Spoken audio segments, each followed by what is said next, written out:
गरुडगमन तव चरणकमलमिह मनसि लसतु मम नित्यम्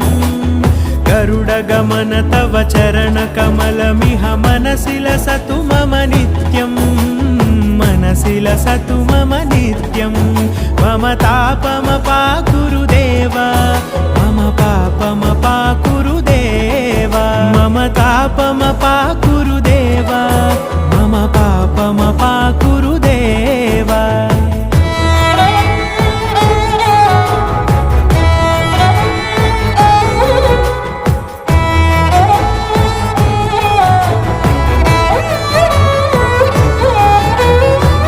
जनयन विधि नमुचिहरण मुख विबुध विनुत पद पद्मा जल जनयन विधि नमुचिहरण मुख विबुध विनुत पद पद्मा विबुध विनुत पद पद्मा